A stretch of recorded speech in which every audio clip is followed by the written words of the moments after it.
వాళ్ళ పరిస్థితి బాగుంది. ఎంత నీతిగా బ్రతికి, ఎంత యథార్థత కలిగి, ఎంత భక్తి చేసి కూడా ఎందుకు మా జీవితాల్లో క్షేమాన్ని చూడలేకపోతున్నాం, ఆశీర్వాదాన్ని చూడలేకపోతున్నాం అని అనుకునేటువంటి ఆ వ్యక్తి నోటే ఆయన ఒక శ్రేష్టమైన మాట పలికేటట్లుగా దేవుడు చేశాడు.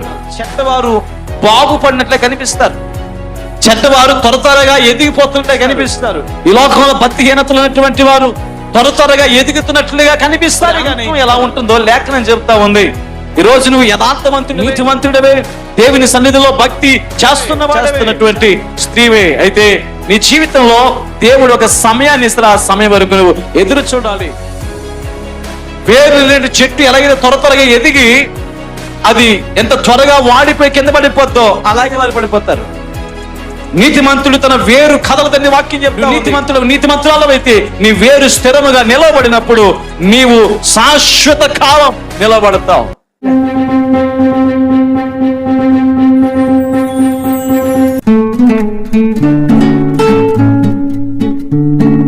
దేవుడు ఈ రాత్రి ఏ విషయాలు మనతో మాట్లాడబోతున్నారు, ఏ సంగతులు మనకు మన ఆత్మీయ జీవితానికి ఉపయోగకరమైనవో దేవుడు మనతో మాట్లాడుతుండగా ఆ మాటల మీద దృష్టి నిలుపుదాం.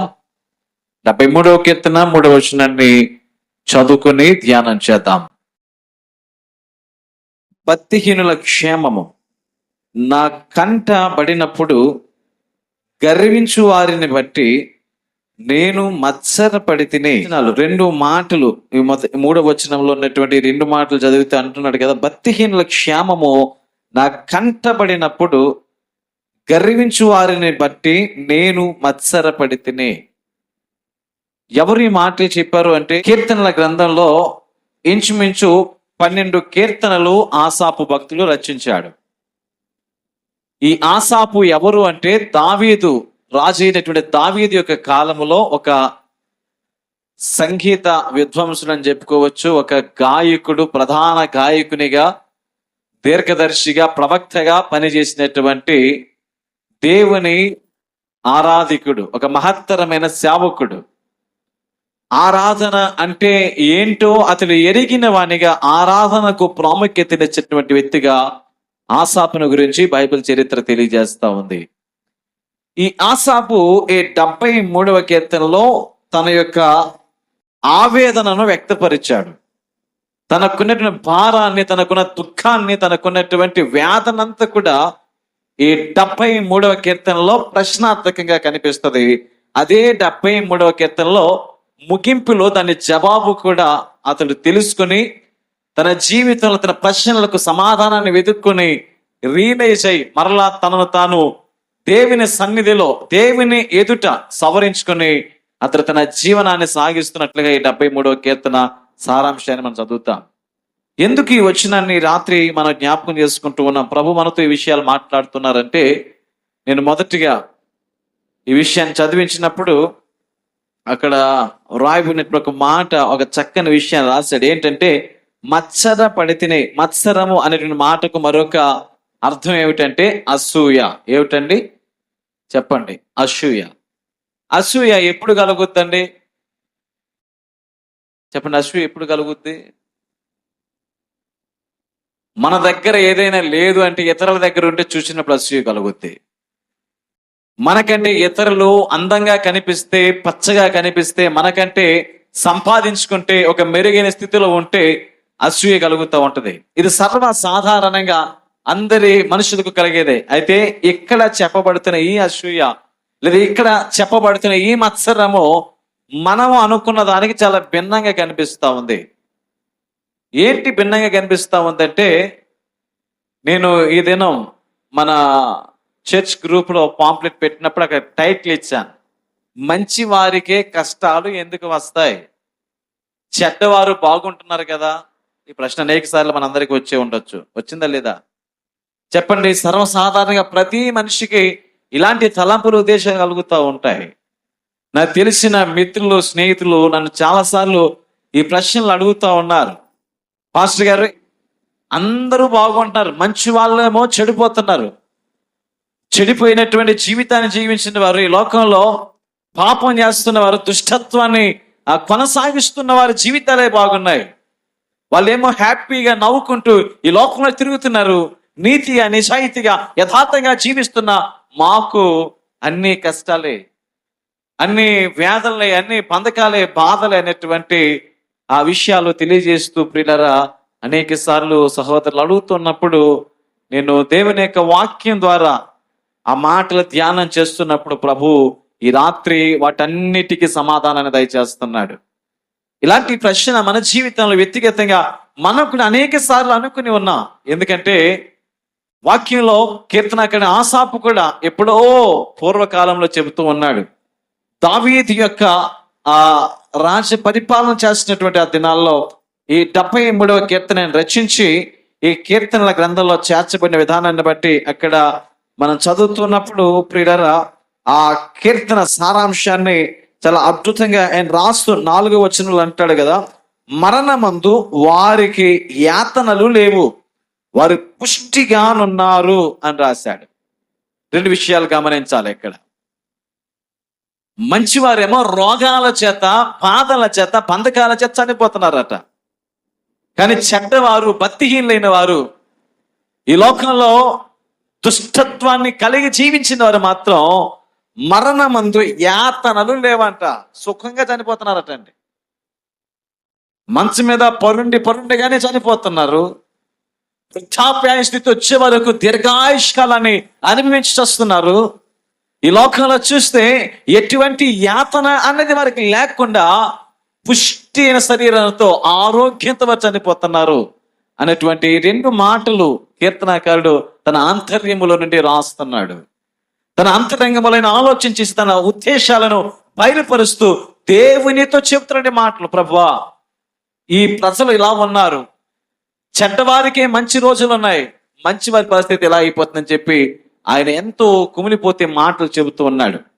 మరి బైబిల్ లేఖనం దేవుని యొక్క వాక్యం ఏం చెబుతుంది దీని గురించి, దాని సమాధానం ఏమిటి అని మనం లోతుగా ఆలోచన చేసి పరిశీలన చేస్తే ప్రియులారా చాలా చక్కని విషయాలు ఈ రాత్రి మనం ధ్యానం చేయబోతున్నాం. మంచి వారికి కష్టాలు రావడానికి గల కారణాలు లేఖన భాగాన్ని బట్టి మనం చదివితే ప్రియులారా మన విశ్వాసాన్ని బలపరచడానికి దేవుడు కష్టాలు రప్పిస్తున్నాడు అటండి. మంచి వారమైనటువంటి మనం ఒకవేళ హింసింపబడుతున్నామంటే, మంచి జరిగిస్తూ యథార్థంగా జీవిస్తూ చక్కని భక్తి చేస్తున్నా కూడా మన జీవితాల్లో శ్రమలు అనుభవించుకుంటున్నాయి అంటే మనము శుద్ధ సువర్ణంగా చేయబడ్డానికి దేవుడు ఈ శ్రమలను మన జీవితంలోనికి అనుమతిస్తున్నాడు అన్న విషయాన్ని గమనించాలి. రెండవది, మన స్వభావాన్ని దేవుడు మార్చడానికి అటండి కష్టాల ద్వారా సహనాన్ని, వినయాన్ని, దేవుని మీద ఆధారపడేటువంటి ఆ గొప్ప నిరీక్షణ దేవుడు కలుగు చేయడానికి మన జీవితాల్లోనికి కష్టాలను ఆయన అనుమతిస్తూ ఉన్నాడు. మనం చాలాసార్లు ఒక మాట అంటూ ఉంటాం కదా, మంచి వారే త్వరగా వెళ్ళిపోతున్నారు ఈ లోకంలో నుండి, అవునా కదా? యవనస్తులైన వారు, మంచి సాక్ష్యాన్ని సంపాదించుకునేవారు యాక్సిడెంట్ల ద్వారానో లేదా మరణకరమైన రోగాల ద్వారానో ఏదో విధంగా వారి ఆయుష్కాలం ముగికి మునిపే వారు చనిపోతున్నప్పుడు అనుకుంటూ ఉంటాం, దేవుడు మంచివారు అందరినీ తీసుకుని వెళ్ళిపోతున్నాడు అన్నారా లేదా? కానీ చెడ్డవారిని ఇంకా ఎందుకు ఉంచుతున్నారంటే వారున్న దుష్టత్వము, వారున్న చెడు పనులు వారు మానుకొని వారు కూడా మంచిగా మారాలని చెప్పి దేవుడు వారికి అవకాశం ఇస్తున్నాడు. ఈ భూమి మీద మంచివారికైనా చెడ్డవారికైనా ఆయన అవకాశాన్ని ఇచ్చి ఇరువురి మీద కూడా ఆయన తన వర్షాన్ని కురిపిస్తున్నాడు, తన దీవెన కురిపిస్తున్నాడటండి. అయితే ఈ భూమి మీద మనందరి పని, మనందరి బాధ్యత నెరవేరే వరకు కూడా దేవుని చిత్తంలో మనం ఉండాలి అనే ఉద్దేశంతో ప్రభు మన ఆయుష్కాలాన్ని పొడిగిస్తున్నాడు, ఆరోగ్యాన్ని ఇస్తున్నాడు. తన సన్నిధిలో, సంఘములో, సమాజములో, కుటుంబములతో, స్నేహితులతో సంతోషంగా గడిపే కృప దేవుడు ఇస్తున్న విధానానికి మనం ఎల్లప్పుడూ దేవుని కృతజ్ఞతాస్తుతులు చెల్లించాలి. దేవుని స్తోత్రం కలుగునుగాక. హల్లెలూయా. ఈ రాత్రి ఈ ప్రశ్నను మన జీవితాల్లో ఒకవేళ కలిగి ఉంటే ఈ రాత్రి ప్రభు ఖచ్చితంగా ఆసాపు భక్తుని ద్వారా, ఏ భక్తుడైతే ప్రశ్న లేవనెత్తాడో, ఏ వ్యక్తి అయితే ఈ యొక్క ఆ దుష్టుల క్షేమాన్ని చూసి ఆయన అనుకున్నాడు, మత్సరపడ్డాడు, నశియపడ్డాడంట, వాళ్ళ పరిస్థితి బాగుంది, ఎంత నీతిగా బ్రతికి, ఎంత యథార్థత కలిగి, ఎంత భక్తి చేసి కూడా ఎందుకు మా జీవితాల్లో క్షేమాన్ని చూడలేకపోతున్నాం, ఆశీర్వాదాన్ని చూడలేకపోతున్నాం అని అనుకునేటువంటి ఆ వ్యక్తి నోటే ఆయన ఒక శ్రేష్టమైన మాట పలికేటట్లుగా దేవుడు చేశాడు. పరిశుద్ధ గ్రంథంలో అనేకమైన ఉదాహరణలు ఉన్నాయి. అనేకమైనటువంటి భక్తుల జీవితాలు మనందరికీ ఈరోజు ఒక మోటివేషన్, ఒక ఆదరణగా, ఒక ముందస్తు జాగ్రత్తగా, ఒక సూచనగా, హెచ్చరికగా దేవుడు మనందరి కొరకు పరిశుద్ధ గ్రంథంలో రాయించి ఈ దినం ఆ లేఖనాన్ని మన చేతుల్లో పెట్టారు. శ్రమ కలిగినప్పుడు ఈ రోజు మనం ఏం చేస్తున్నామంటే మనుషులు చూస్తున్నాము, వారిని వీరిని చూసి వారిని వీరిని వెంబడిస్తూ పెద్దల పారంపర్య ఆచారాలకు కట్టబడి మన జీవనాన్ని సాగిస్తున్నామేమో ఒక్కసారి ఆలోచన చేసుకోండి. దేవుని పిల్లలారా, ఈరోజు దేవునితో ఉండి చాలా మంది ఇటొక అడుగు అటొక అడుగు వేస్తున్నారు. 2 పడవల మీద ప్రయాణం చేస్తూ ఉన్నారు. లోకంతో ఒక అడుగు, దేవునితో ఒక అడుగు, 2 తలంపుల మధ్య తడబడుతూ జీవనాన్ని సాగిస్తున్నావు అంటే నీ జీవితంలో ఎన్నటికీ క్షేమాన్ని చూడలేవు. నీ జీవితంలో ఎన్నటికీ దేవుని ఆశీర్వాదాన్ని చూడలేవు. నీ జీవితంలో ఎన్నటికీ మేలు అనుభవించలేవు. ఒకవేళ మేలు అనుభవించాలి, ఆశీర్వాదం చూడాలి, క్షేమకరమైన జీవితాన్ని జీవించాలి అని అనుకున్నట్లయితే లేఖనానుసారమైన జీవితం కావాలి, వాక్యానుసారమైన జీవితం కావాలి. శ్రమల ద్వారా వినయ భావాన్ని వ్యక్తపరిచి దేవుని సన్నిధిలో సహనశీలిగా నీ జీవితాన్ని ముగించే రీతిగా ఈ రాత్రి సిద్ధపడాలని దేవుని సేవకునిగా తెలియజేస్తున్నాను. ఒక వ్యక్తి సర్వస్వాన్ని కోల్పోయాడు, తనకున్నటువంటి యావత్ ఆస్తిని కోల్పోయాడు, తనకున్న కుమారుని కోల్పోయాడు, కుమార్తెను కోల్పోయాడు, చనిపోయారు వాళ్ళు. ఒంటరిగా నిలిచినప్పటికీ ఆయన అంటున్న ఒక శ్రేష్టమైన మాట ఏంటో తెలుసా? ఇప్పటి వరకు నిన్ను గుచ్చిన వార్త నా చెవులతో విన్నాను. ఎలా విన్నాడంట? అప్పటి వరకు కూడా అంత భక్తి చేస్తున్నప్పటికీ, సమస్తాన్ని కోల్పోయినప్పటికీ ఆయన అంటున్నాడు కదా, ఇప్పటి వరకు నిన్ను గుర్చిన వార్త నా చెవుల ద్వారా, వినికిడి ద్వారా విన్నాను, ఇప్పుడైతే నా కన్నులారా నిన్ను చూస్తున్నాను అన్నాడు. అప్పటికి కూడా ఆయనకు దేవుని మీద విశ్వాసం తగ్గిపోలేదు. అంత శ్రమల గుండా వెళ్ళినప్పుడు శరీరం కుళ్ళిపోయినా, పుండ్ల చేత, గాయాల చేత ఆ రక్తము రషి కారుతున్నప్పటికీ కూడా ఆయన ఏమాత్రం నిరాశ పడకుండా యెహోవా ఇచ్చెనో యెహోవా తీసుకొనెను అనేటువంటి ఓ శ్రేష్టమైన మాట పలికాడండి. ఆయనే యోబు భక్తుడు. సమస్త క్రైస్తవ ప్రజానికానికి ఓ గొప్ప సహనశీలి, ఓర్పు కలిగినటువంటి వ్యక్తిగా యోబు భక్తుని గురించి లేఖనము ద్వారా మనం వింటూ ఉన్నాం. అనేక సంవత్సరాలుగా యోబు చరిత్ర, యోబు భక్తి జీవితం మనము ధ్యానం చేస్తున్నప్పటికీ మరలా మరలా మరలా మరలా మనం మరిచిపోయి మనము అవిధేయతలు పడిపోయి, అయ్యో ఈ శ్రమ నాకు సంభవించింది, ఈ వేదన నాకు సంభవించింది, నా పరిస్థితులు ఎలా ఉన్నాయి, దుష్టులకి క్షేమం కలుగుతుంది, మంచివారు పాడైపోతున్నారు, నేను ఎంత భక్తి చేసినా నా జీవితంలో ఏంటి నిరాశ అని అనుకుంటున్నా, కానీ ఆ నిరాశల గల కారణాన్ని వెతకలేకపోతున్నాం, ఆ శ్రమలకు గల కారణాన్ని గ్రహించలేకపోతున్నాం. మన జీవితాల్లో దేవుడు శ్రమ అనుమతించాడు అంటే మన విశ్వాసం బలపడడానికి, 2 మన అవిధేయతను బట్టి కూడా మనము శ్రమలు తెచ్చుకుంటూ ఉంటాం. ఈ 2 విషయాలు ఖచ్చితంగా గమనిస్తే ఏ విషయంలో పడిపోయామో, ఎక్కడ పడిపోయామో, ఎలా పడిపోయామో మనకు అర్థమవుద్ది. కాబట్టి ప్రియులారా, లోకంలో కూడా చాలా సామెతలు ఉంటాయి. ఎక్కడ పోగొట్టుకున్నామో అక్కడే వెతకాలటండి.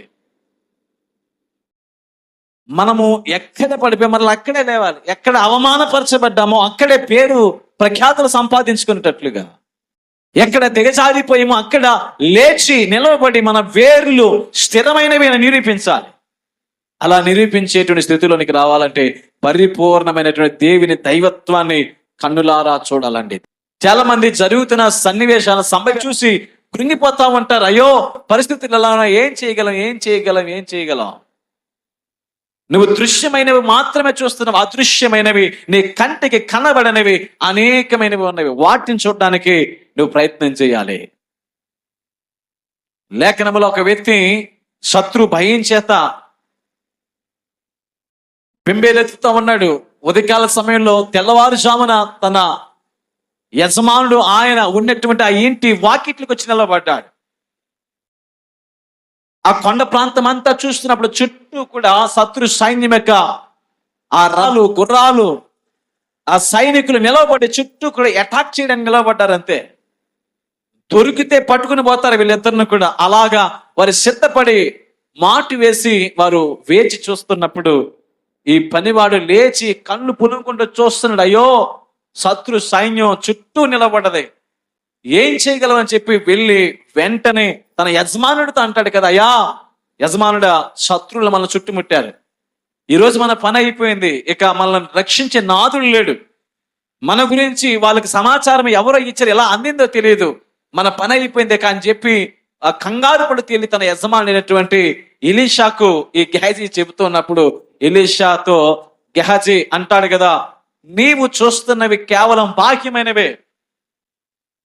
ఆయన దేవునికి మొరపెట్టి అంటాడు, అయ్యా వీడు చూచినట్లు వీని కన్నులు తెరువు. వాని కన్నులు లేవంటారా? వాడు చూస్తున్నది కేవలం బాహ్యమైనవి, కన్నులకు కనిపిస్తున్న సైన్యాన్ని, కన్నులకు కనిపిస్తున్న వ్యక్తులను చూస్తున్నాడు తప్ప దేవుని శక్తిని గ్రహించలేకపోతున్నాడు. మరి ఆత్మీయ నేత్రాలు తెరవబడిన తర్వాత వారి కన్నులకు ఏం కనిపిస్తుంది తెలుసా? అగ్ని రథాలు, దేవుని సైన్యము కనిపిస్తున్నప్పుడు వానికి అర్థమవుతుంది, మన చుట్టూ దేవుని సైన్యం ముందుగానే ఉంది. వారు మన దగ్గరికి రాకుండా, వారు మనల్ని ఏమీ చేయకుండా దేవుని సన్నిధి ఇక్కడ ఉన్నది అని నిరూపించడానికి దేవుని సేవకుడు చేసిన ప్రార్థన ఆ దినాన్ని అవిధేయతలో కన్నులు మూయబడినటువంటి వ్యక్తిగా గెహజీ యొక్క కన్నులు దేవుడు తెరచినప్పుడు ఆయనకు అర్థమైంది, ఆత్మ సంబంధమైన సంగతులు చూచినప్పుడు ఏ వ్యక్తి కూడా ఎన్నడూ భయపడ్డాడు. మనమందరము కేవలము భూ సంబంధమైనవే. ఈ అప్పుల సమస్యలు ఎలా తీరుతాయి, ఈ కుటుంబ సమస్యలు ఎలా తీరుతాయి, ఈ వ్యాపార సమస్యలు ఎలా తీరుతాయి, ఈ యొక్క పిల్లల చదువులు, ఈ బాధ్యతలు ఎలా తీరుతాయి అని చెప్పి కేవలం వాటి మీద మనసు పెట్టి మనము గాబరపడిపోతూ ఉంటాం. కాలం పరిపూర్ణమైనప్పుడట ప్రతీది క్రమంగా దేవుడు జరిగిస్తాడట అండి. దేవునికి తెలుసు మన జీవితాల్లో ఏది ఎప్పుడు ఎలా ఇవ్వాలో, కానీ ఈరోజు దాన్ని మనుషుడు గ్రహించలేకపోతున్నాడు. దేవుడు ఒక్కొక్కసారి ఆలస్యం చేసిన మన జీవితంలో ఆలస్యమైనప్పటికీ ఆ ఆలస్యమైనది ప్రతీది కూడా ఆశీర్వాదకరంగా శ్రేష్టమైనది మాత్రమే మన జీవితాల్లోకి దేవుడు అనుమతిస్తాడనే విషయాన్ని గమనించాలి. ఈరోజు మనందరికీ నా ప్రశ్న ఇదే. కీర్తనకారుడైనటువంటి ఆసాపు అంటున్నాడు కదా, అయ్యా ఈ దుష్టులు ఉన్నారే, ఈ భక్తిహీనులు ఉన్నారే, వీళ్ళు క్షేమము చూస్తున్నప్పుడు నేను తట్టుకోలేకపోతున్నా, నాకు అసూయ కలుగుతుంది, నేను మచ్చరపడ్డాను. ఎందుకంటే వారు చనిపోయిన స్థితి కూడా చూసినప్పుడు ఏదో ఘోరంగా యాక్సిడెంట్ ద్వారా చనిపోవట్లేదు, ఏదో మరణకరమైన రోగాల చేత వారు చనిపోవట్లేదయ్యా, వారు క్షేమ స్థితిలో చనిపోతున్నారు. వారి పరిస్థితి ఏంటి, ఎందుకు ఇలాగవుతుందని చెప్పి ఆయన దేవుణ్ణి ప్రశ్నిస్తూ తన అంతరంగంలో ఉన్న ప్రతి ప్రశ్న దేవుని దగ్గర పెట్టి ఆయన ప్రార్థన చేస్తూ ఈ కీర్తన రాస్తున్నాడండి. తర్వాత మాటలు అంటాడు కదా, వారు పుష్టిగా ఉన్నారు, ఇతరులకు కలుగు ఇబ్బందులు వారికి కలగవు, ఇతరులకు పుట్టినట్లు వారికి తెగులు పుట్టదు, కావున గర్వము కంఠహారము వలె వారిని చుట్టుకొనిచున్నది, వస్త్రం వలె వారు బలత్కారమును ధరించుకొందరు. తమ జీవితంలో చెడుతనాన్ని ప్రదర్శించినప్పటికీ ఇంకా అంటున్నాడు కదా అక్కడ, వారికి ఏం కలగ, ఇబ్బందులు కలగట్లేదట, తెగుళ్ళు పుట్టట్లేదంట, గర్వాన్ని వారు కంఠహారం వలె చుట్టుకొని ఉన్నారు, అయా వస్త్రం వలె వారు బలత్కారాన్ని ధరించుకున్నారు, అయినా వారికి క్షేమమే కనిపిస్తా ఉంది. ఏంటి ప్రభు అని చెప్పి అడుగుతా ఉన్నాడు. దీని గురించి కొన్ని మనము లేఖన భాగం నుండి కొన్ని చదివితే చాలా అద్భుతమైన వివరణ, కొన్ని మాటలు ప్రియులారి రాత్రి మనం ధ్యానం చేయబోతూ ఉన్నాం. హెబ్రీయులకు రాసినటువంటి పత్రిక 12వ అధ్యాయము 6వ వచనాన్ని చదవండి. దేవుడు మంచి వారికి ఎందుకు కష్టాలు పెడుతున్నాడు, లేదా మంచి వారు ఎందుకు హింసలు పొందుతున్నారు, శ్రమలు పొందుతున్నారు, ఈరోజు యథార్థంగా భక్తి చేస్తున్నప్పటికీ మన జీవితాల్లోనికి ఎందుకు ఈ శ్రమలు రావాలి అని ఆలోచన చేస్తే లేఖనము ఈ రీతిగా రాయబడింది. 12వ అధ్యాయము 6వ వచనం, ప్రభువు తాను ప్రేమించు వారిని శిక్షించి తాను స్వీకరించు ప్రతి కుమారుని దండించునని కుమారులతో సంభాషించినట్లు మీతో సంభాషించు ఆయన హెచ్చరికను మరచితిరి. తండ్రి తన పిల్లలను సరి చేయడానికి ఏం చేస్తాడంట, శిక్షిస్తాడు. ప్రతిరోజు పిల్లల్ని తండ్రి గాని తల్లి గాని గద్దిస్తుందంటే దేనికోసం అండి? పని లేక. పిల్లలు యవనస్తులు చెప్పారు, మీ అమ్మ మీ నాన్న మిమ్మల్ని రోజుకు ఒక్కసారైనా గద్దించారు, రోజుకు ఒక్కసారి తిట్టారంటే కారణం తెలుసా? మీరు సరి చేయబడాలని, మీరు బాగుండాలని, త్రోవ తప్పిపోకూడదని, మార్గం దాటి వెళ్ళిపోకూడదని, మీ మార్గాలు చెరిపుకోకూడదని చెప్పి మీ తల్లి గాని తండ్రి గాని మేము శిక్షిస్తూ ఉంటారు. వాక్య భాగంలో కూడా అదే అంటున్నాడు కదా, ప్రభువు తాను ప్రేమించే వారిని శిక్షించి తాను స్వీకరించు ప్రతి కుమారుని దండించును. ఆయన మనల్ని దండిస్తున్నాడు. మనం మంచివారమైనప్పటికీ ఈ లోకంలో కూడా ఒక చిన్న సామెత మనం వింటూ ఉంటాం కదా, పని చేసేవారికి ఏం చెప్తారంట చెప్పండి? ఎక్కువ పని చేసేవారికి ఏం తగులుతుంది? మరలా పని తగులుతుంది. ఎందుకంటే వారు తమ నైపుణ్యాన్ని చూపించారు కాబట్టి, ఆ పనిలో బాధ్యత కలిగి ఉన్నారు కాబట్టి, ఆ పనిలో నిపుణత కలిగి ఉన్నారు కాబట్టి, ఆ పనిని వారైతేనే ఏం చేస్తారట? శ్రద్ధగా చేస్తారు. ఆ పనిని వారైతేనే నమ్మకంగా చేస్తారు కాబట్టి ఆ పని చేసే వానికే పని ఇస్తారు. దేవుడు కూడా మన జీవితాల్లో మనము బాధ్యతలు వద్దు అని అనుకోవడానికి లేదు. ఆ బాధ్యత మనమైతేనే భరించగలం. ఆ భారాన్ని మనమైతేనే భరించగలం. ఆ భరించే భారం ప్రియులరా మన జీవితాల్లోనికి దేవుడు ఇచ్చాడు అంటే తెలుసు దేవునికి వారైతేనే దానికి యోగ్యులని. చాలా మందికి అనుకుంటూ ఉంటారు, 2-3 ఆడపిల్లలు పెట్టారు, వారిని ఎలా పెంచాలి? దేవునికి తెలుసు వాళ్ళైతేనే పెంచగలరు. వారికి ఎక్కువ ఓపిక ఉండొచ్చు, వారికి ఎక్కువ ఆలోచన ఉండొచ్చు, వారి పట్ల ఒక శ్రద్ధ ఉండొచ్చు కాబట్టి దేవుడు వారికి ఇస్తూ ఉంటాడు. కొంతమంది జీవితాల్లో పిల్లల్ని ఇచ్చినప్పుడు అంగహీనంగానో శరీర సంబంధమైన ఏదో ఒక వైకల్యం ఉంటుంది. అలాంటి విషయంలో కూడా దేవుడు వారికే ఇచ్చారంటే వారికి ఉన్న ఓపిక దేవునికి తెలుసు, వారి యొక్క మనసు దేవునికి తెలుసు. కాబట్టి దేవుడు తన మహిమ కొరకు రెండవది వారైతేనే వారిని భరించగలరు. గమనించండి, దేవుడు నీకు ఏదైనా ఇచ్చాడంటే దానిని నీవు బాధ్యతతో వహించగలవని, బాధ్యత సంపూర్తి చేయగలవనేటువంటి ఉద్దేశంతో దేవుడు నీకు ఇస్తాడనే విషయాన్ని గమనించగలగాలి. ఈరోజు మనుషుడు దాన్ని గమనించలేకపోతున్నాడు, అర్థం చేసుకోలేకపోతున్నాడు. మంచి వారమైన మాకెందుకు శ్రమలు, యథార్థవంతులైన మాకెందుకు శ్రమలు అంటే యోబు కంటే మనం యథార్థవంతులం కాదు, యోబు కంటే భక్తిపరులం కాదు. అలాంటి భక్తిపరుడు యోబు సహితమే శ్రమలన్నిటిని ఆయన అనుభవించిన తర్వాత దేవుని ముఖ దర్శనం చేసుకుని అంటాడు కదా, అయ్యా ఇప్పుడు నేను కన్నులారా నేను చూచుచున్నాను. అంటే దేవుడే మన జీవితాల్లో స్థిరస్థాయిగా ఉంటాడు. ఈ లోకంలో అన్నీ పోతాయి, చూస్తున్నవన్నీ ఒక దినాన్ని మహావేంద్రమైనటువంటి దేవుని ఉగ్రతకు లయమైపోతాయి. చూస్తున్నవి ఇవన్నీ కూడా ఒక దినాన్ని అనిత్యములని లేఖనం చెప్తున్నట్లుగా, అశాశ్వతమని చెప్పినట్లుగా ఇవన్నీ కూడా అదృశ్యమైపోతాయి, కనిపించవు. మన చుట్టుపక్కల ఉన్న వారు మనతో ఉండకపోవచ్చు, మన స్నేహితులు ఉండకపోవచ్చు, చివరాఖరికి మన కన్న తల్లిదండ్రులు, మన కన్న పిల్లలు, మన భార్య కూడా మనతో ఉండకపోవచ్చు. మనము చివరి ఆఖరికి ఒక్కరిగానే సింగిల్ గా ఉన్నటువంటి ఆ దినాన్ని దేవుని సన్నిధి సమీపించినప్పుడు ఇక దేవుడు మనము ఆ నిత్య మహిమలో ఆ యొక్క దేవుని ఆరాధిస్తున్నటువంటి స్థితి మాత్రమే చివరి వరకు నిలుస్తుందండి. లోకంలో సుఖభోగాలు అనుభవించాడు ఒక వ్యక్తి, సమస్తాన్ని ఆయన అనుభవించి కన్నులారా అన్ని చూసి శరీరానికి కావలసిన ప్రతి సుఖాన్ని అనుభవించి తినము త్రాగము సుఖించము నా ప్రాణమా అని చెప్పి అనుదినము చెప్పుకునేటువంటి వ్యక్తి ఒక దినాన్ని చనిపోయిన తర్వాత వాటన్నిటిని అక్కడే విడిచిపెట్టి ఆయన పాతాళములో వేదన పడుతున్నాడు. అగ్ని గుండం రగులుతా ఉంది. ఆ వేదనలకు ఆయన ఏడుస్తున్నాడు, కన్నీరు కాలుస్తున్నాడు, కానీ ఆ వేదన నుండి అతను తప్పించి నాదుడు లేడు. ఈ లోకంలో వస్త్రహీనునిగా జీవించాడు, దరిద్రునిగా జీవించాడు. ఒక పూట కూటికి ఆయన అనేకమైన ప్రయత్నాలు చేసి ఆ బల్ల మీద నుండి జారిపడుతున్న రొట్టె ముక్కల కొరకు ఆయన ఆయాసపడ్డాడు, కానీ ఆ రొట్టె ముక్కలు కూడా దొరకని పరిస్థితుల్లో లాజరు చనిపోయాడండి. ధనవంతుడు లాజరు చనిపోయారు. కొన్నిసార్లు మన జీవితాల్లో దేవుని యొక్క ఉద్దేశం ఎక్కడి వరకు అంటే మన మరణం వరకు కూడా నడిపిస్తాడండి.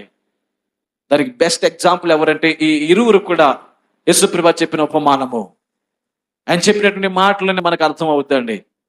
కాబట్టి శ్రమలు ఎప్పటి వరకు ఉంటాయంటే దేవుడు నీ జీవితంలో ఎప్పటి వరకు పెట్టాలనుకుంటే అప్పటి వరకు, నీ మరణ పర్యాంతం వరకు, దేవుడు నీ తుది శ్వాస వరకు కూడా నీ జీవితంలో నేను శిక్షణా కాలంలో నడిపించాలి అని అనుకుంటే, నిన్ను తన మార్గంలో సరి చేస్తూ నడిపించాలనుకుంటే నీ జీవిత కాలంలో శ్రమలు అనుభవిస్తూ సేవ చేయాలి, శ్రమలు అనుభవిస్తూ పరిచర్య చేయాలి, శ్రమలు అనుభవిస్తూ కుటుంబాన్ని నడపాలి, శ్రమలు అనుభవిస్తూ ఈ లోకంలో జీవించాలి, శ్రమలు అనుభవిస్తూ భక్తి చేయాలి. మీరు అంటారు కదా, మరి శ్రమలు అనుభవిస్తూ ఎందుకయ్యా జీవితం? ఆ శ్రమల్లో సంతోషం ఉంటుంది, ఆ శ్రమల్లో విజయం ఉంటుంది, ఆ శ్రమల్లో దేవుణ్ణి ఘనపరిచేటువంటి నీ స్వభావశీలత బయటపడుతుంది. నువ్వు శ్రమల గుండా నడవటం ద్వారా పరిశుద్ధత నీ జీవితంలో ఎన్నడూ నేను విడిచిపోదన్న విషయాన్ని గమనించగలగాలి. శ్రమలు లేకపోతే నువ్వు బద్దకస్తుడు అయిపోతావు. శోధన లేకపోతే నీ జీవితంలో నువ్వు దేవుని మరిచిపోయి ఈ లోకంలో అందరూ ఉన్నట్లుగానే జీవిస్తావు.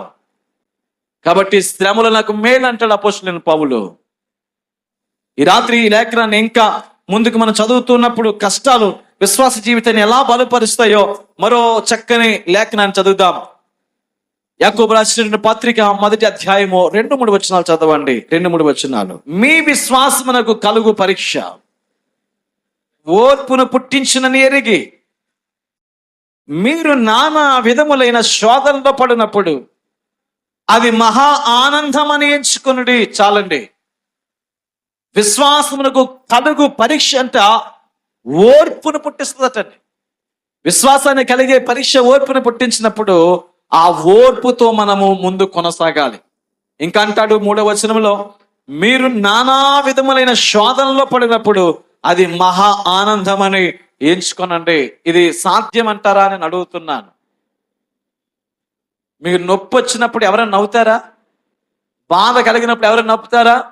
ఆకలి దప్పికల చేత ఉన్నప్పుడు ఎవరైనా నవ్వుకుంటారా? లేదు. మన హావభావాలన్నీ కూడా, మన బాధ అంతా కూడా ముఖంలో కనిపించేస్తూ ఉంటది. ఒక వ్యక్తి సంతోషంగా ఉన్నాడో లేదో, ఒక వ్యక్తి సమృద్ధితో ఉన్నాడో లేదో, ఒక వ్యక్తి నిరాశలో నిస్పృహల్లో ఉన్నాడో లేదో, ఒక వ్యక్తి ఎలా ఉన్నాడో తన ముఖం చెప్తుందటండి. చెప్తుంది లేదా? ఒక వ్యక్తిని ముఖం చూసినప్పుడు రోజు ఒకలాగుండి ఆ రోజు ఒకలాగుంటే ఏమంటారండి? చెప్పండి, ఏమంటారు? ఏదో తేడా జరిగింది, ఏదో సమస్య ఉంది. ఏమైంది? ఎందుకు నీ ముఖం ఎంత సీరియస్గా పెట్టుకున్నావు?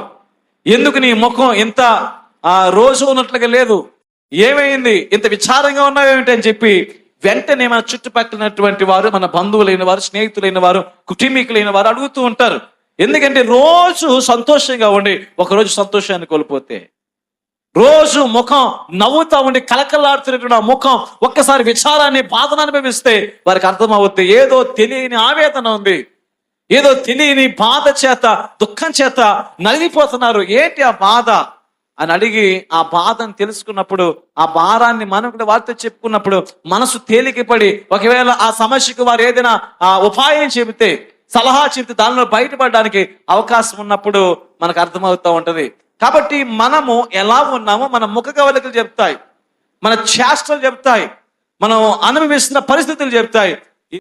శోధనలో పడినప్పుడు అంటే ఇంకా సంతోషంగా ఉండాలటండి, ఇంకా ఆనందమని ఎంచుకోవాలంట. ఈ బలహీనత వచ్చింది, ప్రభు నా జీవితంలో నా మేలు కొరకే ఆయన ఇచ్చాడని చెప్పి సంతోషించాలటండి. నేను చాలాసార్లు జ్ఞాపకం చేసిన ఒక దైవజనుడు డేవిడ్ లివింగ్స్టన్ అన్నటువంటి సేవకుడు. ఈయన ఎక్కడి వరకు తన సంతోషాన్ని పరిపూర్ణం చేసుకున్నాడంటే ఆయన మరణించే వరకు కూడా ఆయన ముఖంలో చిరునవ్వు పోగొట్టుకోలేదటండి. ఆయన చివరాఖరికి తన ప్రాణాన్ని కోల్పోయే వరకు కూడా ఆయన సేవా పరిచర్యలో ఎన్నటికీ చెరగని చిరునవ్వుతో పరిచర్య చేసి నల్ల జాతీయుల మధ్య పరిచర్య చేశాడు. ఆఫ్రికా ఖండానికి ఆయన పరిచర్య కొరకు వెళ్ళినప్పుడు భయంకరమైన దోమలు, సరైన వసతులు లేవు, ఆహారం లేదు. ఈయన శరీరం అంతా కూడా, ఈయన స్కిన్ టోన్ అంతా కూడా ఫుల్ వైట్ లో ఉంది. అలాంటి చక్కని అందమైన దేహముతో సేవకుడు దేవునిచ్చిన దర్శనం చేత, దేవునిచ్చినటువంటి ఆ పిలుపు చేత ఆ అడవుల్లో వెంబడి వెళ్ళి అక్కునటువంటి ఆ యొక్క అడవి జాతి ప్రజలకు దేవుని సత్యస్వార్త ప్రకటన చేశాడు. ఆయన ఒక డాక్టర్, ఒక మంచి వైద్యునిగా ఆయన తన చదువు పూర్తి చేసుకుని వైద్య రంగంలో కొంతకాలం కొనసాగి దేవుడిచ్చిన పిలుపుని బట్టి శ్రమలు అనుభవించాడు, దేవుని కొరకు బ్రతికాడు. ఎంతగా ఆయన ఓర్చుకున్నాడు అంటే, ఎంతగా ఆయన నవ్వుతూ ఆ చివరాఖరి వరకు, తుది శ్వాస వరకు క్రీస్తు కొరకు బ్రతికాడంటే ప్రియులారా, కొంతకాలం అయిపోయింది. ఆయన ఆ యొక్క మార్గం గుండా వెళుతూ ఉన్నప్పుడట, ఆ మార్గంలో ఒకానొక చోట ఆయనకి కాలు, ఎడమ కాలులో ఏదైతే ఉందో ఈ కాలు బురదలో దిగబడిపోయింది. దిగబడిపోయినప్పుడు ఏదో ఒక ముళ్ళు లాంటిది గుచ్చుకుందటండి. గుచ్చుకున్నప్పుడు ఆయనకు అర్థం కాలేదు, ఏదో ముళ్ళు అనుకున్నాడు, కానీ ఏ విష పురుగు కుట్టిందో, ఏ విష సర్పం కాటేసిందో ఆయనకు అర్థం కాలేదు. ఆయన కొంతకాలానికి నడుస్తున్నప్పుడు ఈ కాలు చచ్చుబడిపోయింది, జీవం లేదు, నడుస్తున్నాడు, ఏదో ఇన్ఫెక్షన్ అయిపోయింది. ఈయన డాక్టర్ అయినప్పటికీ, వైద్యం చేసుకోవడానికి అవకాశం ఉన్నప్పటికీ, చేస్తున్నప్పటికీ ఆ కాలు నయం కాల, ఈ ఎడమ కాలు పోయింది. అలా కుంటుకుంటూనే నడుస్తున్నాడు, కుంటుకుంటూనే వేల కిలోమీటర్లు పరిచర్య చేశాడు. వేల మందికి దేవుని సువార్త ప్రకటన చేశాడు. మరలా కొంతకాలానికి ప్రియులరా ఆయన ఒక స్థలములో రాత్రి వేళ పడుకున్నాడటండి. పడుకుంటే రాత్రి వేళ పడుకున్నప్పుడు ఒక పెద్ద పూలు వచ్చి ఆయన మీద దాడి చేసిందంట. దాడి చేస్తే ఇలాగ పంజాబ్ ఇస్తున్నప్పుడు ఈ ఎడం భుజం మీద కొట్టగానే ఇంత మాంసముతో ఎగిరిపోయి పడిపోయిందట.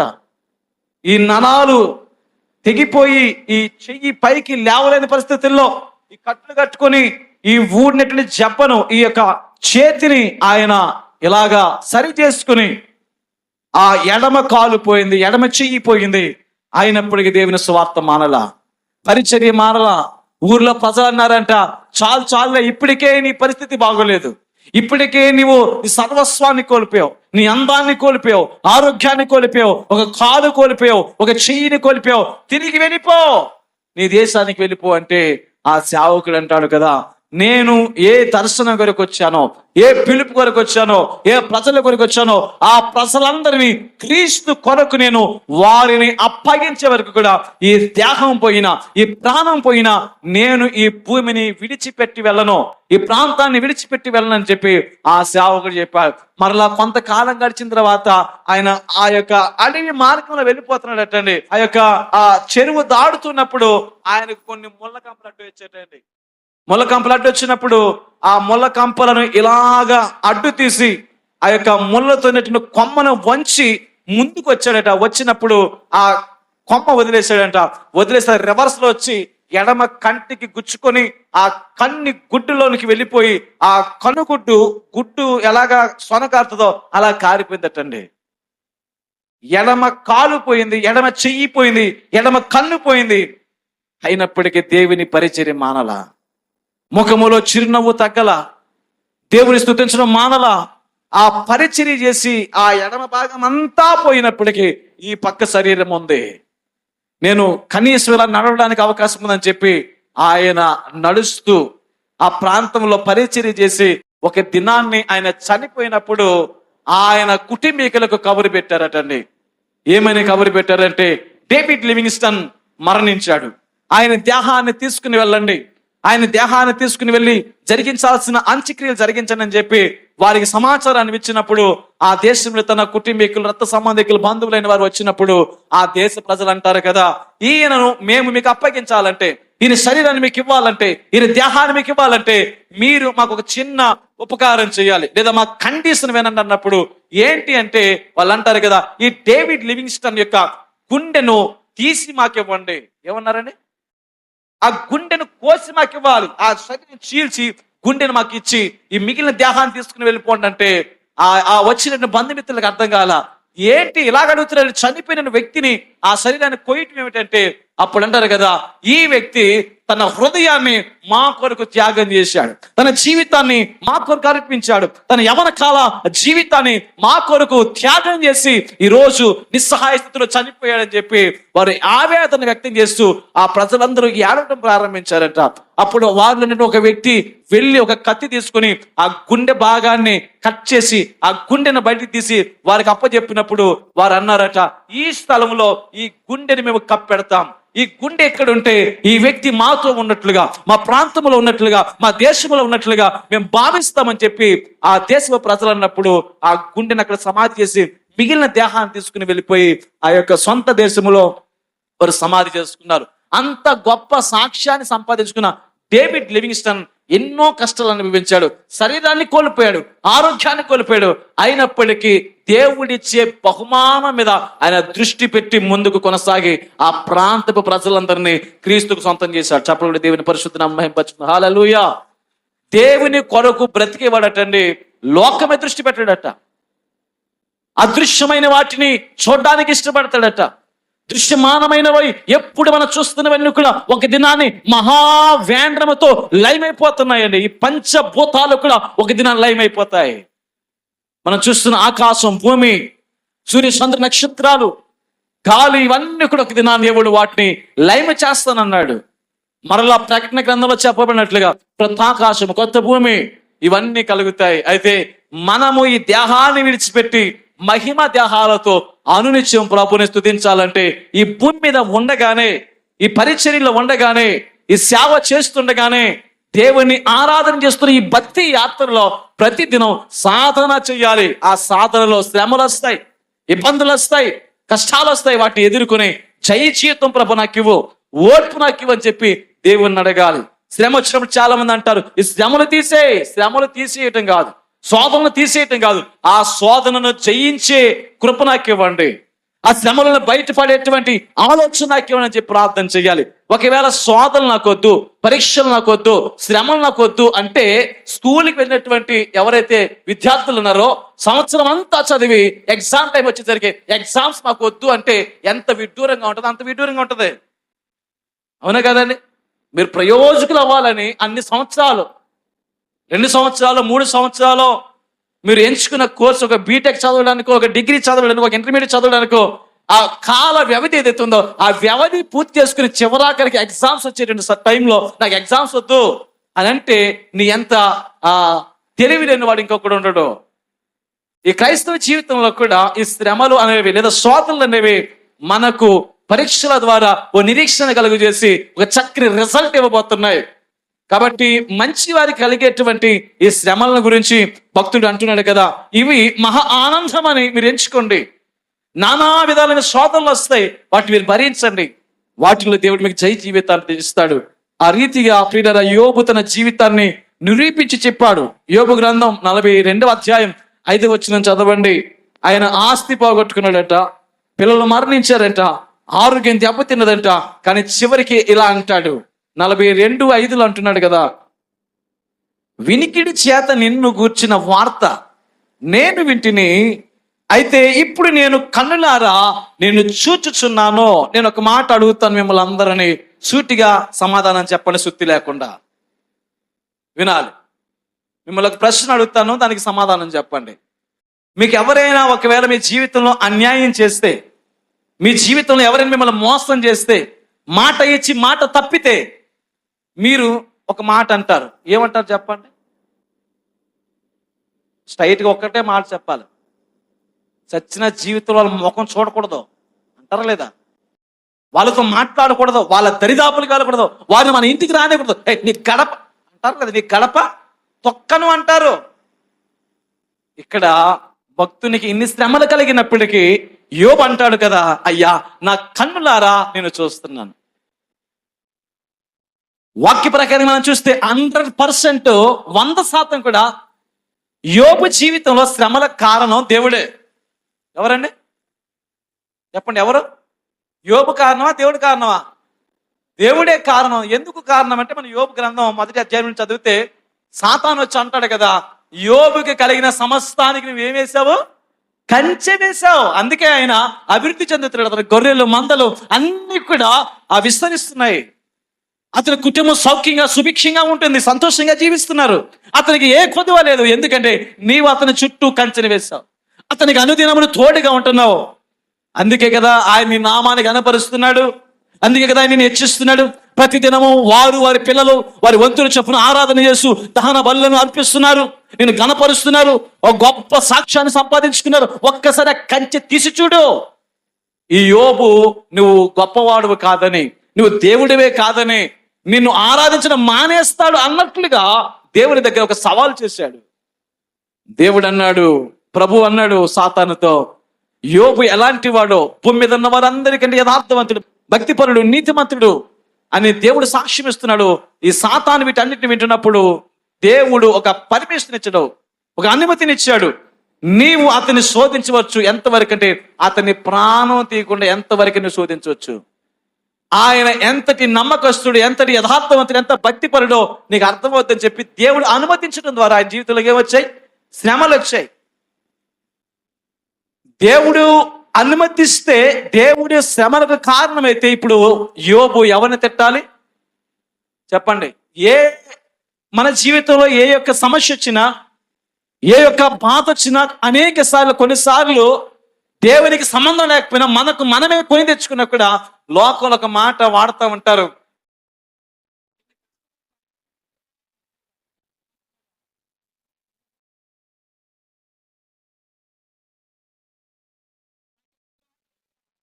దేవుడిని ఏమని పిలుస్తున్నారు?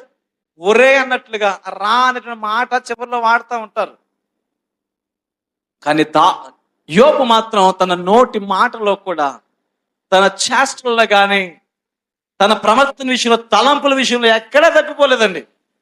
ఆయన అంటున్న మాట ఇదే, వినికిడి చేత నిన్ను గూర్చిన వార్త నేను వింటున్నాను. ఇప్పటి వరకు నిన్ను గూర్చిన వార్త చెవులారా మాత్రం విన్నాను, అయితే ఇప్పుడు నా కన్నులారా నేను చూస్తున్నాను. నా కన్నులారా నేను నిశ్చితంగా నిన్ను చూడగలుగుతున్నాను, నీ ప్రత్యక్షత చూడగలుగుతున్నాను అని చెప్పి దేవుణ్ణి ఘనపరుస్తూ ఉన్నాడు. 3వ మాట చదువుదాము. కీర్తన గ్రంథం 37:1-2 వచనాలు చదవండి. చెడ్డవారు త్వరగా ఎదిగిపోతున్నట్టే కనిపిస్తారు. ఈ లోకంలో భక్తిహీనతలు ఉన్నటువంటి వారు త్వరగా ఎదుగుతున్నట్లుగా కనిపిస్తారు, కానీ వారి అంతం ఎలా ఉంటుందో లేఖనం చెబుతా ఉంది. ఈ రోజు నువ్వు యథార్థవంతుడివే, నీతివంతుడివే, దేవుని సన్నిధిలో భక్తి చేస్తున్నవాడవే, చేస్తున్నటువంటి స్త్రీవే, అయితే నీ జీవితంలో దేవుడు ఒక సమయాన్ని ఇస్తారు. ఆ సమయం వరకు నువ్వు ఎదురు చూడాలి. లేఖనం చదవండి.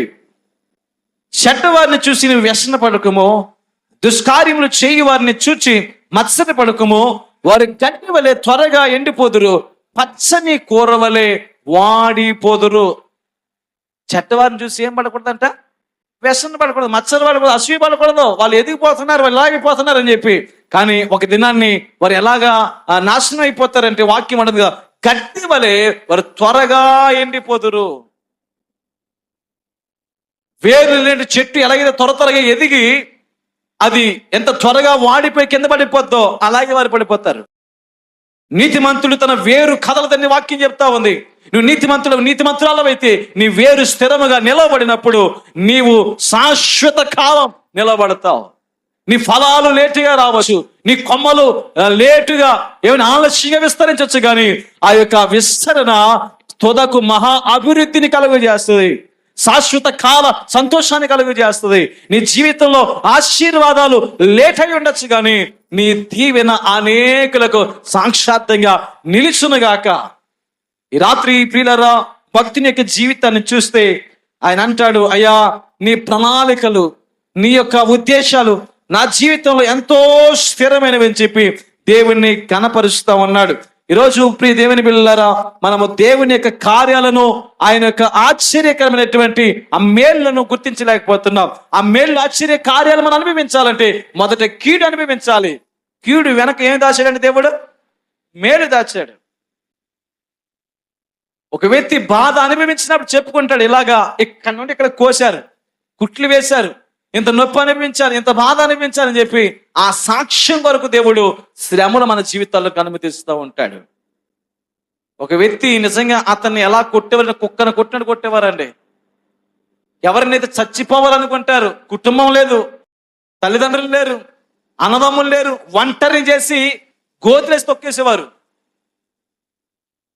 చివరికి అమ్మేసుకున్నారని తీసుకుని వెళ్ళి, చచ్చా నాకెందుకు ఈ బ్రతుకని అనుకోలేదు, ఎందుకైతే నా దేవుడు నా జీవితంలో దీన్ని అనుమతిస్తున్నాడో దీని రిజల్ట్ ఒక దినాన్ని ఒక అద్భుతంగా ఒక విషయం నేను చూడబోతున్నటువంటి నిరీక్షణతో ఆయన తన జీవనాన్ని సాగించాడు. ఏ ఐగుప్తు దేశంలో బానిస అమ్మి వేయబడ్డాడో అదే ఐగుప్తు దేశానికి ఆయన ప్రధానిగా చేయబడ్డాడు. దేవుడేను ఊరకని వదిలేదు. ఆ యొక్క అంతము ఒక దినాన్ని, ఆ యొక్క ముగింపు ఎలాగుందో లేఖనం చదువుతాం. ఆదికాండం 50:20 వచనం చూడండి.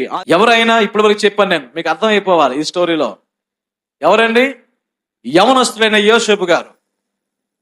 యోసేపు చిన్నప్పటి నుండి కలలకు అనేటువంటి ఒక స్వభావం, దేవుని మీద ఓ చక్కని ఆశ కలిగినటువంటి వ్యక్తి. అన్నదమ్ములకు అనుక్షణము ప్రతి విషయాన్ని చెబుతున్నప్పటికీ వారు నిరాకరించారు, తృణీకరించారు. అయినా దేవుడు ఆయన విడిచిపెట్టలేదండి. మీరు నాకు కీడు చేయని ఉద్దేశించితిరి గాని నేటి దినమున జరుగుచున్నట్లు, అనగా బహు ప్రజలను బ్రతికించినట్లుగా అది మేలుకే దేవుడు ఉద్దేశించెను. దేవుడు జరిగిన సందర్భం మనందరికీ తెలుసు. ఆ ఐగుప్తు దేశంలో కరువు వచ్చింది, చుట్టుపక్కల ప్రాంతాలను కూడా కరువు ఉంది. అలాంటి దినాల్లో ఈయన అప్పటికీ ఆ దేశానికి ఒక మంచి ఉన్నతమైన స్థితిలో ప్రధానిగా ఉన్నాడు. ఆ ధనాగారంలో ధాన్యాన్ని భద్రపరిచాడు.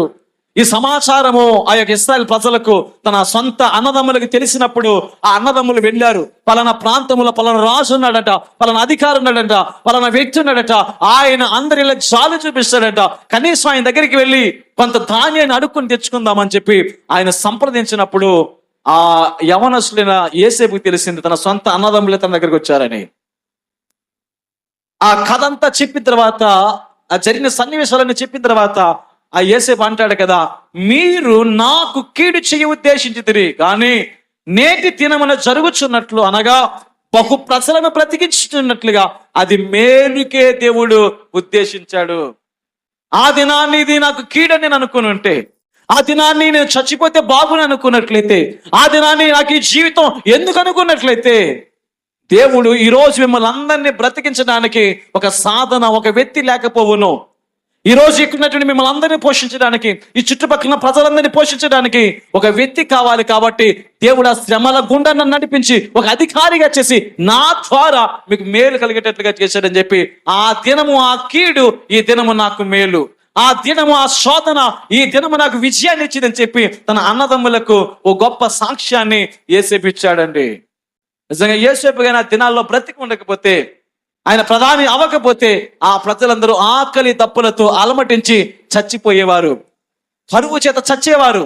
అలాంటి పరిస్థితుల్లో దేవుడు యోసేపు ద్వారా ప్రజలకు, తన అన్నదమ్ములకు, కుటుంబీకులకు మేలును అనుగ్రహించాడు.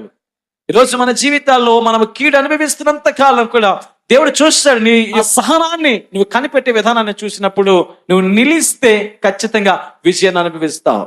లేఖనంలో, సామెతల గ్రంథంలో భక్తుడు అంటాడు కదా, శ్రమ దినమని నువ్వు కృంగినేడలా చేత కాని వాడవు అవుతావట. కాబట్టి మీకు ఈ తలంపు, ఆసాపుకు వచ్చినటువంటి ప్రశ్న, ఆసాపు భక్తిని కలిగినటువంటి ఈ యొక్క తలంపు మన జీవితాల్లో కూడా అనేక సార్లు ఉండొచ్చు. మరి చెడ్డవారు బాగుంటారు, మంచివారు ఎందుకు ఇలాగ అయిపోతున్నారంటే ఆలోచన మనందరికి కలిగి ఉండొచ్చు. కానీ వాక్యం అంటుంది కదా, చెడ్డవారు త్వరగా ఎదిగినప్పటికీ త్వరగా కింద పడిపోతారండి. వారు ఫలభరితంగా కనిపిస్తున్నప్పటికీ వారి అంతము క్షణమాత్రమే అని చెప్పి దేవుని యొక్క వాక్యం తెలియజేస్తా ఉంది. యేసు ప్రభు వారు అంతటి వారే, పరిశుద్ధుడు, నీతిమంతుడు. ఈ లోకానికి ఆయన వచ్చినప్పటికీ ఈ లోకంలో ఆయన మనుషులందరికంటే గొప్ప శ్రమ అనుభవించాడండి. యెషయా గ్రంథం 53వ అధ్యాయంలో చదివితే ఆయన పొందిన శ్రమల గురించి రాస్తాడు. రాబోయే దినాల్లో మనం ఆ వాక్యాన్ని మాటలు విందాం. ఇప్పటి వరకు విన్నటువంటి మాటలు బట్టి మనం ప్రభుని స్తుతిద్దాం. ఈ 73వ కీర్తనలో 3వ వచనాన్ని మనం మాత్రమే ధ్యానం చేస్తాం. మిగతా వచనాలు ఈ 73వ కీర్తన వచ్చేటువంటి దినాల్లో మరలా మనం ధ్యానం చేసి నిశ్చితంగా ఇంకా మనము ప్రియులరా విశ్లేషణ చేద్దాం. ఎంతవరకు విన్నటువంటి మాటలను బట్టి మనం ప్రభుని స్తుతిద్దాం, దేవుని నామాన్ని కనపరుద్దాం. విత్తబడే మాటలు మనందరి వెనుకలో ప్రభు ఫలభరితం చేసి నడిపించును గాక. ఆమేన్ చెప్పండి. ఆమేన్. ప్రార్థన చేసుకుందాం. దయచేసి అందరూ ప్రార్థనలోకి వచ్చిన దైవజనులు ప్రార్థనలు నడిపిస్తారు. ప్రార్థన చేసుకుందాం. ఈ రాత్రి విన్నటువంటి ఈ వాక్యంలో 2 మాటలు మనం విన్నాం. శ్రమలు ఎందుకు అనుభవిస్తాడు, లేదా ఎందుకు ఆయన మనల్ని శిక్షిస్తున్నాడు అంటే ఆయన మనల్ని ప్రేమిస్తున్నాడు కాబట్టి, ఇది మొదటి విషయం. రెండవది, కష్టాలు విశ్వాసాలకు ఎందుకంటే ఆయన మనల్ని బలపరచడానికి. శోధనలో పడినప్పుడు మహా ఆనందం అని ఎంచుకోవాలట. చెడ్డవారు బాగున్నట్లుగా కనిపించిన వారు గట్టి వలె త్వరగా ఎండిపోతారట, పచ్చని కూర వలె వాడిపోతారని వాక్యం చెబుతుంది. దానికి ఉదాహరణ ధనవంతుడు. ఆరని అగ్నిలో పురుగు చావదట, నిత్యం యుగ యుగాలు కాలే అగ్నిలో నరకయాతన పడుతున్నాడు. లాజరు అయితే అబ్రహాము రొమ్మును ఆనుకొని ఆయన విశ్రాంతి పొందుకుంటున్నాడు. ఆలోచించండి, దేవుని వాక్యానికి విధేయత చూపించండి.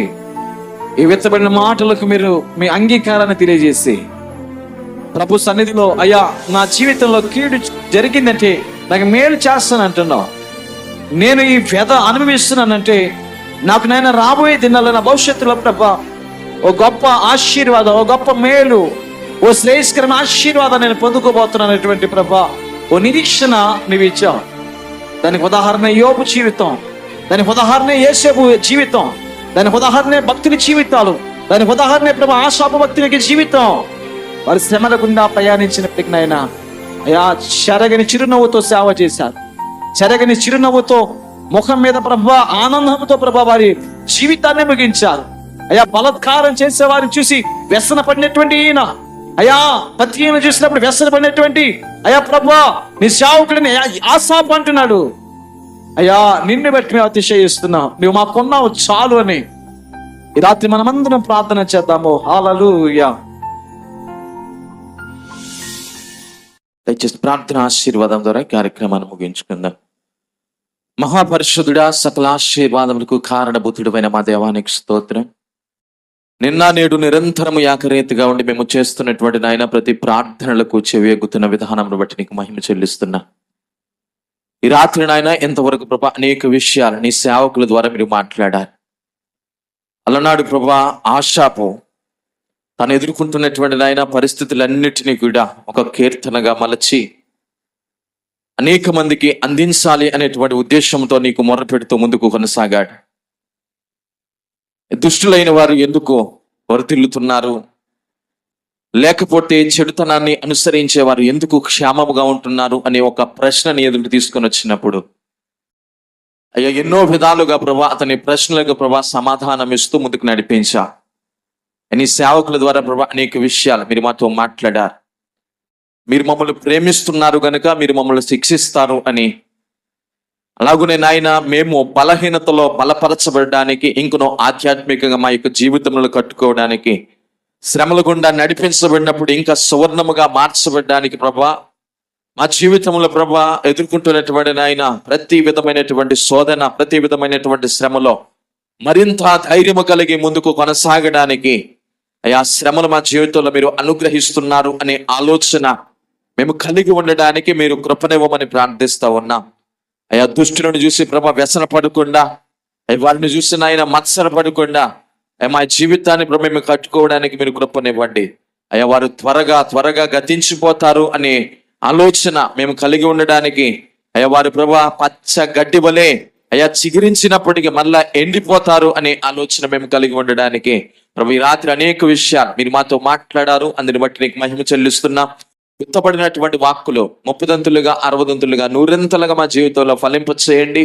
మరొకసారి నాయన సేవకులు కూడా మీరు బలపరచండి. అనేక మందికి ప్రభా దీవెనకరమైనటువంటి పాత్రలుగా అయ్యా ప్రభా నీ సేవకులు వాడబడుకు సహాయం చేయమని ప్రార్థిస్తూ మరొకసారి నాయన ఈ సంఘ పరిచయాన్ని అంతా నీ చేతులుగా అప్పగిస్తున్నాం. అయ్యా కుడిన వారిని చేతులుగా అప్పగిస్తున్నాం, వారి యొక్క కుటుంబాన్ని చేతులుగా అప్పగిస్తా ఉన్నాం. పేరు పేరున మీరే బలపరచండి. నీ సన్నిధినైనా సదాకాలము మాకు తోడుగా ఉంచండి. యుగ సమాప్తి వరకు కూడా ప్రభా అయ్యా మీరు మాతో ఉంటారు అనే వాగ్దానం చేశారు గనుక ఆ వాగ్దానం మా జీవితంలో రూఢిపరచమని ప్రభా మేము ప్రార్థిస్తా ఉన్నాం. ఈ రాత్రినైనా చక్కటి దర్శనాలు, చక్కటి కళలు మేమందరం పొందుకోవడానికి సహాయం చేయండి. అయ్యా రేపటి ఉదయకాల సమయంలో మేమందరం కుటుంబ సమేతముగా నీ సన్నిధానంలోనైనా గడపడానికి, నిన్ను స్తుతించడానికి కృపను అనుగ్రహించమని మరొకసారి నైనా కూడిన వారందరినీ చేతులకు అప్పగిస్తూ సమస్త మహిమ ఘనత నీకే ఆరోపిస్తూ ఉన్నతుడైన యేసయ్య నామమును బట్టి ప్రార్థన మనవులు అడిగి వేడుకొనుచున్నాము తండ్రి, ఆమేన్. యేసు రక్తమే చేయం, ప్రభేసు రక్తమే చేయం. ప్రభేసు నామమునకు సంపూర్ణ విజయం, అపవాది క్రియలకు అనంత నాశనము కలుగునగాక. ఆమేన్. మన తండ్రి అయిన దేవుని ప్రేమ, కుమారుడైన యేసుక్రీస్తు వారి కృప, పరిశుద్ధాత్మ దేవుని యొక్క అన్యోన్య సహవాసము కాపుదల సన్నిధి ఇక్కడ కూడినటువంటి మనకును సకల పరిశుద్ధులకు ఎల్లవేళలా తోడై నడిపించి ఆశీర్వదించునుగాక. ఆమేన్. అందరికీ వందనాలు.